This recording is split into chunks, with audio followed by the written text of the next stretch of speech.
यहाँ काफ़ी लोग कार्यकर्ता भी है, तो जानेंगे कि भीनमाल क्षेत्र में भाजपा को लेके क्या-क्या माहौल है और चुनाव भी नज़दीक आ रहे हैं, लोगों का किस तरफ रुझान है। हमारे साथ चंदन सिंह जी जुड़े हैं, उनसे पूरी जानकारी लेंगे। जी बताइए। जी, अभी चुनावी उद्घोष हो चुका है और हमारे भीनमाल विधानसभा में भाजपा का जो एक गढ़ माना जाता है, लगातार इस बार भी भाजपा ही यहाँ से विजय होगी। वर्तमान समय में देखा जाए तो यहाँ की जो जनता है वो कांग्रेस से इतनी प्रताड़ित हो चुकी है। जो हाल ही में 19 जिलों की घोषणा हुई उसमें भीनमाल प्रथम श्रेणी में था, परंतु भीनमाल को अपने हक से वंचित रखा कांग्रेस सरकार ने। कांग्रेस की आपसी लड़ाई के कारण भीनमाल जिला बनने से वंचित रह गया। उसका जनता में विरोध है और उसका 25 तारीख को जनता भारतीय जनता पार्टी के हित में मतदान करके जवाब देगी। लोग कह रहे हैं कि कांग्रेस के कार्यकर्ता और वो आरोप लगा रहे हैं कि भीनमाल विधानसभा में विकास कार्य नहीं हुआ है। ये कितनी क्या इस बात पे सच्चाई है? जी बिल्कुल, आप देख ही रहे हैं कि वर्तमान में यहाँ विधायक भारतीय जनता पार्टी के हैं और प्रदेश में सरकार कांग्रेस की है। और यहाँ की जो योजनाएं थी भाजपा की उनको कांग्रेस आते ही बंद कर दी गई। और यहाँ की कोई बात अगर कांग्रेस सरकार में रखी गई है तो वो बिल्कुल ही मानने को तैयार नहीं, क्योंकि जो यहाँ के विधायक हैं वो भारतीय जनता पार्टी के हैं और उन्होंने विधानसभा में जाकर पुरजोर मांग हाल ही में देखा जाए तो रखी थी जिला बनाने की, लेकिन कांग्रेस सरकार ने बिल्कुल उसको अनसुनी कर दिया। और आपके सामने उसका रिजल्ट है कि पास ही का क्षेत्र सांचौर जिला बन गया, परंतु भीनमाल अपने हक से वंचित रह गया। ये कांग्रेस की रणनीति है कि जहां जहां कांग्रेस के विधायक नहीं है उस क्षेत्रों को विकास से पीछे रखा जाए। पहले भीनमाल जिला बनना था, तो सांचौर जिला बन गया, उस पे आप क्या कहना चाहोगे और उसमें ज़्यादा गलती किसकी रही? किस वजह से भीनमाल जिला नहीं बन पाया? आप देखा जाए तो भीनमाल जिला बनना चाहिए था, परंतु हमारे पास का ही क्षेत्र सांचौर जिला बना, हमें उससे आपत्ति नहीं है। परंतु देखा जाए तो कांग्रेस की आपसी लड़ाई, जो जिले की कांग्रेस की आपसी लड़ाई है, हाँ आप देख ही रहे हैं कि यहाँ के जो समरजीत सिंह जी हैं वो पायलट खेमे के माने जाते हैं। और जालोर में एक मिनी मुख्यमंत्री जो पुखराज जी पारासर हैं और उन्होंने नहीं चाहा कि कहीं ना कहीं अगर भीनमाल जिला बना तो यहाँ जो समरजीत सिंह जी हैं वो जिले में सर्वे सर्वा हो जाएंगे। और उन दोनों की आपसी लड़ाई के कारण भीनमाल को अपने हक से वंचित रखा गया है और ये कांग्रेस की के कारण ही भीनमाल का हक छीना गया है। अब की बार लोगों का किस तरफ रुझान है भारतीय जनता पार्टी को लेके?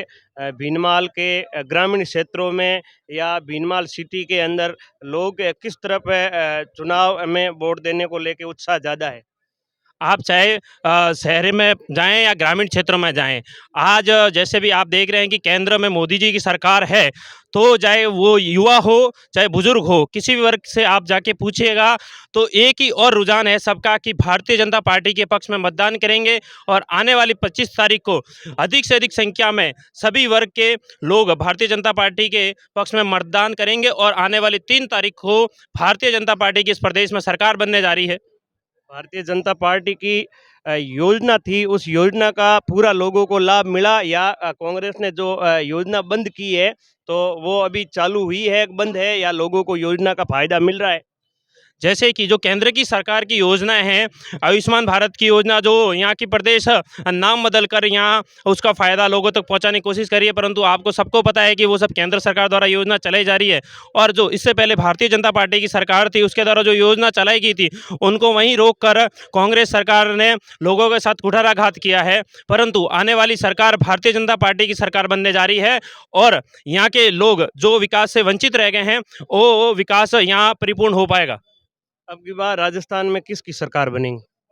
मैं आपको 101% दावे के साथ कहने जा रहा हूं कि आने वाले समय में भारतीय जनता पार्टी की सरकार पूर्ण बहुमत से बनने जा रही है। बहुत बहुत धन्यवाद। और भी हमारे साथ है, बात करेंगे चुनाव को लेके। सर, भीनमाल के सिटी के अंदर और ग्रामीण इलाकों में कैसा क्या माहौल है?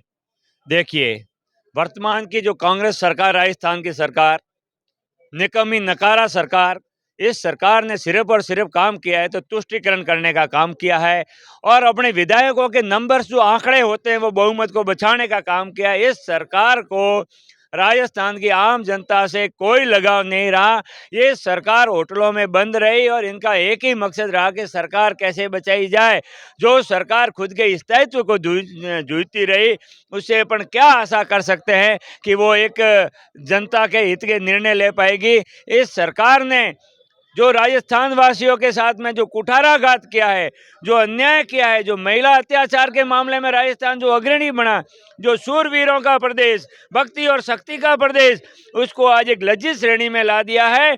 ऐसी इस निकम्मी सरकार, नारी उत्पीड़न वाली सरकार, अपने ये SC ST के खिलाफ अत्याचार और जो भी अन्याय हुआ है उससे आम जनता त्रस्त है और जनता ने तय कर लिया है कि इस कांग्रेस सरकार को उखाड़ फेंकना है और इसकी जड़ों में तेजाब डाल देना है ताकि फिर से ये पनप ही नहीं सके।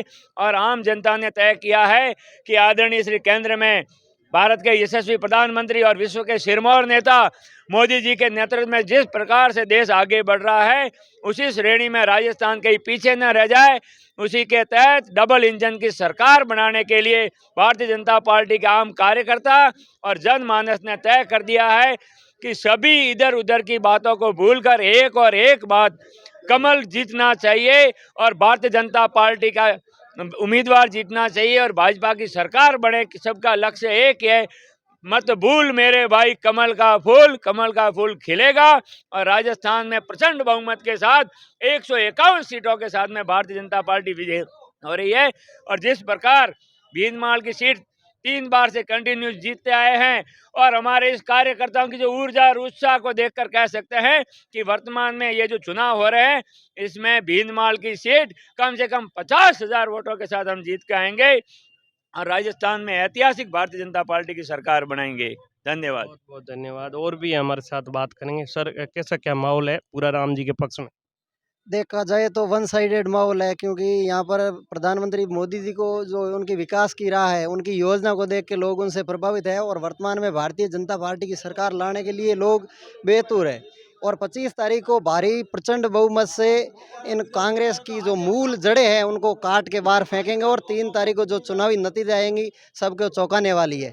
वन साइडेड सीट निकलेगी और इसमें कोई दो राय नहीं है कि इस बार बीजेपी एक बार कम बैक करेगी और आगामी 50 साल तक इन कांग्रेस का नाम और निशान जड़ों से मिटा देगी। वर्तमान में कांग्रेस की जो कमियां हैं सबको पता ही है, युवा पीड़ित है, पेपर आउट हो जाता है, जब एग्ज़ाम देने घर से जाते हैं, जब वापस घर आते हैं उससे पहले उनको दुखद खबर मिलती है कि इस भर्ती का पेपर आउट हो गया। 17 पेपर अगर आउट हुए तो वो एक घटिया सरकार है, वो कांग्रेस है और जिनकी वजह से युवा इनसे पीड़ित है।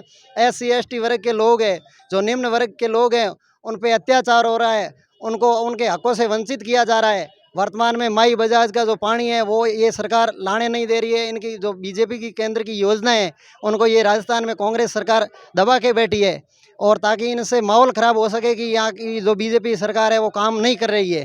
ये कांग्रेस का मुख्य एजेंडा है कि लोगों के दिमाग में, दिलों में बीजेपी के प्रति नफरत पैदा करे, जबकि मोदी जी को आदरणीय मानते हुए यहाँ के जो लोग हैं वो बीजेपी को एक बार फिर से कम बैक करवाने की पुरजोर कोशिश है और पूर्ण उम्मीद ही नहीं, आशा और विश्वास है कि इस बार बीजेपी प्रचंड बहुमत से अपनी सीटें बनाएगी। धन्यवाद।